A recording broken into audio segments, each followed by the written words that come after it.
Hemos visto cómo se pudo estabilizar la escritura musical. Ahora vamos a ver otra aventura, que es la aventura del alfabeto. Esto ha sido realmente un tema muy difícil, complejo, y es el que vamos a desarrollar ahora. No fue nada fácil estar leyendo tranquilamente un libro en silencio como lo hacemos actualmente, y vamos a ver entonces de qué manera se jugaron las cartas en esta difícil situación de la escritura y la lectura. Parece ser que nuestra escritura viene de los jeroglíficos del antiguo Egipto. Los jeroglíficos, algunos eran ideográficos, es decir, era un dibujo que representaba una idea o pensamiento y había otros dibujos que representaban sonidos.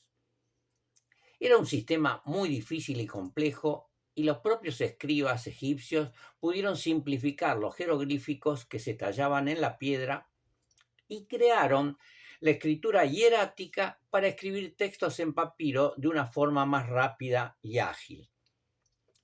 En la última etapa del Antiguo Egipto comenzó un formato aún más simple, utilizado por un grupo menos instruido y para actividades cotidianas no religiosas. Se la llamó demótica a esta escritura porque era utilizada por el demos, es decir, por el pueblo, en su vida cotidiana.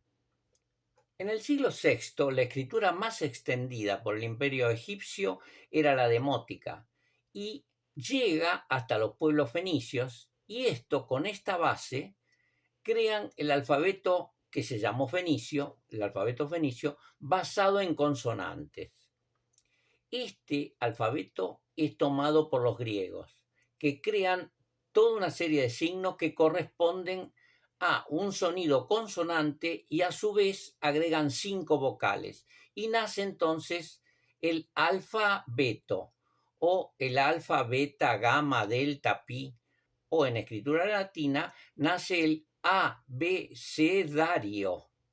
En la antigüedad, la lectura consistía en descifrar un texto, es decir, identificar las letras, las sílabas, las palabras y las oraciones, y a eso se llamaba gramática. Ayudaba a leer el texto el hacerlo en voz alta y también se debían dar las acentuaciones y espacios temporales necesarios para darle sentido y expresividad emocional. Y a esto último, la expresividad, se la denominaba retórica o elocuencia. Estos dos conocimientos básicos, la gramática, que sería aquello que se dice, y la elocuencia, que sería cómo se dice, era fundamental en la cultura oral. Nuestros hermanos de la antigüedad comenzaron a escribir cómo se hablaba. Y el habla es continua. No hay separaciones notorias entre las palabras. Y así fue como comenzaron a escribir. Es realmente difícil o casi imposible leer estos textos. Si yo les dejo ver una afirmación de Cicerón del siglo I después de Cristo, dice: a nadie le gusta el dolor para su propio bien, o lo busca o quiere tenerlo solo porque es su dolor. Esto en castellano. Ahora también lo vamos a ver cómo era en el idioma originario, que era el latín. En este caso lo estamos viendo en letras capitales, o sea, en mayúsculas romanas. Nadie duda de la inteligencia de los griegos, pero esto que se llamó la escripto continua, es decir, que se iba a escribir letra por letra sin un espacio, fue el modo en que crearon los griegos para escribir. Y ha sido terrible este modo para leer. Pero en esa época los textos eran para estudiar. El texto se aprendía de memoria y el escrito en realidad solo ayudaba a la memorización. Los romanos siguieron con la escripto continua y solo en algunos monumentos utilizaron el punto para ayudar al lector. Aulio Gelio, que fue un gran orador romano del siglo II, fue forzado a leer en el Senado un escrito que no conocía, pero se negó y afirmó que no destrozaría un texto leyéndolo sin haberlo estudiado. Darle la voz a un texto era lo más parecido a leer una partitura musical. Gelio decía: un discurso elocuente y persuasivo es más importante que cualquier texto escrito. Como ven, lo escrito estaba descalificado. Lo que valía era entonces la gramática y la oratoria. Creo no haber sido exagerado al decirles que fue difícil crear una escritura que ayudara al lector a leer y comprender un texto. El primero que se ocupó de ayudar al lector y favorecer su trabajo fue Aristófanes de Alejandría, en el siglo II a.C. Fue un inteligente bibliotecario que debía organizar miles de papiros que no tenían referencias accesibles. Sugirió a los lectores que aliviaran el ininterrumpido texto con anotaciones de puntos arriba, en medio y debajo de cada línea, a los que llamó coma, colon y periodus. Estos tres tipos de puntos indicarían la pausa necesaria para la comprensión del texto y la entonación de lectura en voz alta, media o baja. Aristófanes fue considerado entonces el padre de la puntuación, el primero que pensó que la puntuación era indispensable para la lectura.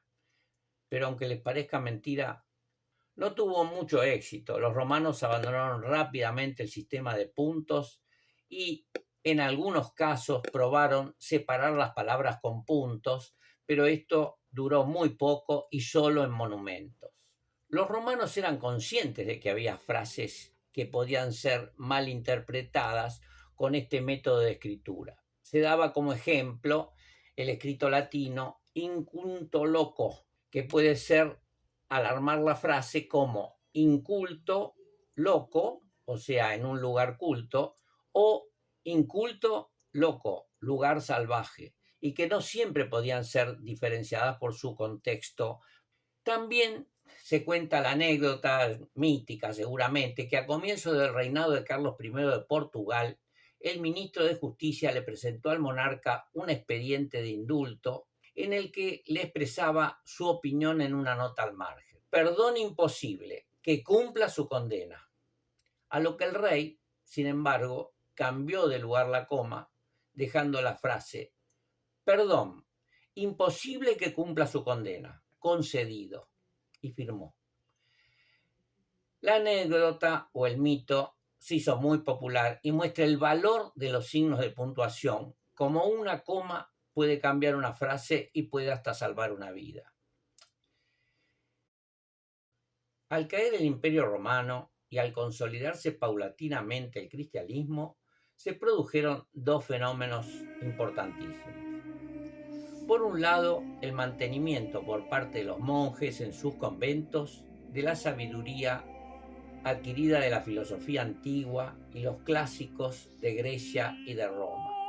Y por otra, la necesidad de lograr la difusión del cristianismo, que produjo cambios en la forma de escribir y en la necesidad de ser estricto. Los salmos y evangelios debían difundir correctamente la palabra de Dios. Y el otro aspecto importante es que eligieron el libro de pergamino o papel y abandonaron paulatinamente el rollo de papiro. Este formato de códice se impuso y en el siglo VI la mayoría tenía el formato del libro actual. En muchas representaciones medievales se ve a los religiosos indistintamente con rollos o libros. Posteriormente, en el Renacimiento, se los ilustra a los religiosos del Antiguo Testamento con rollo y a los del Nuevo Testamento con el libro sagrado.